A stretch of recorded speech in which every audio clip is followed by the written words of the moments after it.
In today's video, I'm going to teach you how to record a partial payment in FreshBooks. If a client has only paid part of an invoice and you want to make sure your records stay accurate, FreshBooks makes this process simple.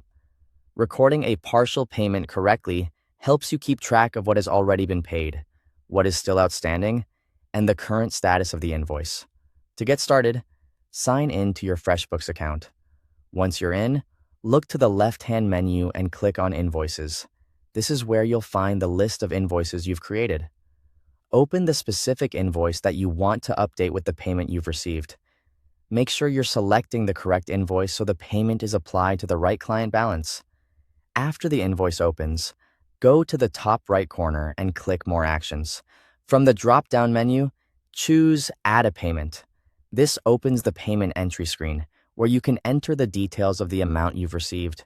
In the Payment Amount field, type in the partial amount that was paid. This is important. Instead of entering the full remaining balance, only enter the exact amount that the client has actually paid so far. FreshBooks will use that amount to update the invoice correctly and leave the unpaid portion still due. Next, select the payment date. This should reflect the date the payment was actually received, since accurate dates are helpful for bookkeeping and reporting. Then choose the payment method. Pick the option that matches how the client paid, whether that was by bank transfer, cash, credit card, or another available method in your FreshBooks account.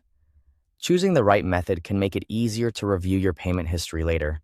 You'll also have the option to enter payment notes. This is optional, but it can be useful if you want to leave a quick note for your records, such as a reference number or a short reminder about the payment. You can also choose whether to send the client a payment notification email. If you want the client to automatically receive confirmation that the payment was recorded, leave that option selected. If not, you can turn it off. Once everything looks correct, click Add Payment to record it. FreshBooks will then apply that payment to the invoice. And that's it. You've successfully recorded a partial payment in FreshBooks. The invoice status will remain partially paid until the rest of the balance is paid, which makes it easy to track outstanding amounts without closing the invoice too early.